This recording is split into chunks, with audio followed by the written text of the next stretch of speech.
The night the HOA president ended up trapped in my root cellar was the night everything finally snapped. Not for her. For me. I was standing in the rain boots, sinking into wet soil, phone pressed to my ear, listening to her scream from underground, and all I could think was, this is real now. This isn't letters. This isn't warnings. This isn't some passive-aggressive note taped to a fence. This is the end of something. I didn't plan it. I didn't lure her. I didn't set a trap. But the moment she stepped onto my land into a place she had no right to enter, the story stopped being hers to control. I've lived on this land most of my life, long enough to stop seeing it as property and start seeing it as part of my body. I know how the ground feels under my boots when rain's coming. I know which fence posts lean after winter and which ones don't move no matter how hard the wind hits them. My grandfather owned this place before me. He cleared it, built on it, bled on it. He built things to last, not to impress, not to comply. The root cellar was one of the first things he built.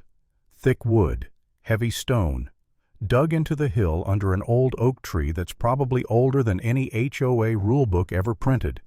That cellar was meant to keep food safe, to protect supplies, to stay sealed when the world outside went sideways. It was never meant to be inspected by a woman with a clipboard and a power fantasy. When Oak Valley started building on the other side of my western fence, I barely noticed.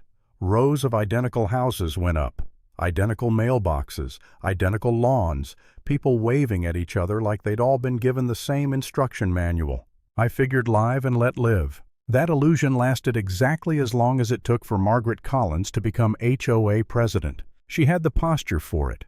Straight back, chin up. That tight smile people wear when they finally get to tell others what to do. The kind of smile that doesn't reach the eyes.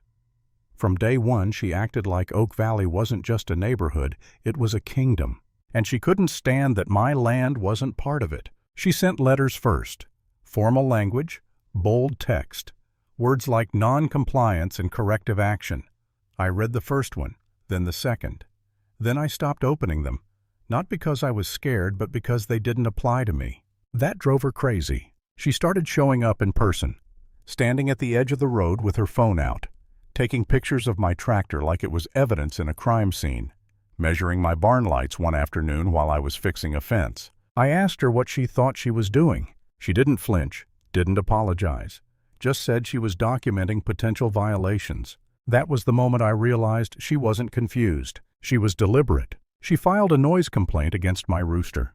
A rooster. Said it disrupted the HOA community. The sheriff came out, looked around, listened, let the rooster crow, then looked at me and shook his head, told me I was fine, told me she had no jurisdiction. Margaret didn't like that answer. She kept pushing, kept watching, kept circling. And even though I knew the law was on my side, it starts to get inside your head. Being watched like that, being treated like you're doing something wrong just by existing outside someone else's control. There were nights I sat on my porch and thought maybe I should just change something. Maybe I should give her one small win, just to buy peace. And every time that thought came up, it made me angry at myself, because this land isn't something you bargain over. The storm came on a Thursday night. Cold rain, heavy wind, the kind that rattles windows and makes animals restless. I'd just finished checking the fences when I saw it. A flashlight, moving near the hill, near the root cellar. My stomach dropped instantly. Nobody had permission to be there. Nobody had any reason to be near that door.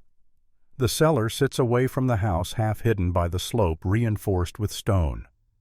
Earlier that week, I'd had technicians install a small climate system inside.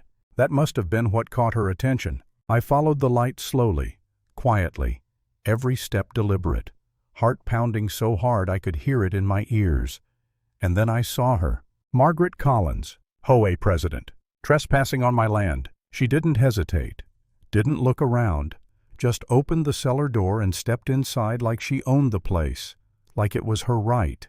The door swung shut behind her. Heavy, solid, final. That door doesn't open from the inside. I stood there listening, shelves creaking, glass clinking, her voice echoing underground as she muttered to herself about evidence, about finally catching me. And that's when doubt hit me, hard. I thought, this is too far. I should open the door, End this quietly. Avoid the mess that's about to follow. I didn't want headlines. I didn't want twisted versions of the story. I didn't want to be painted as the bad guy for protecting what was mine. I told myself, just open it. Tell her to leave. Let it go.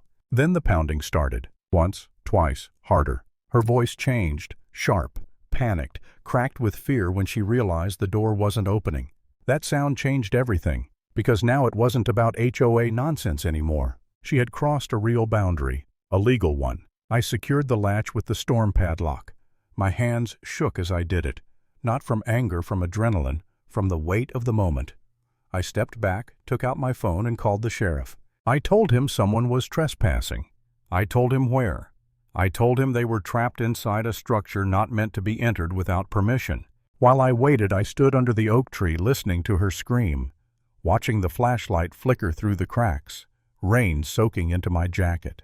And yeah, that helplessness came back. That voice in my head asking if all of this had been worth it. If I'd pushed too hard, if standing my ground had brought me here for nothing.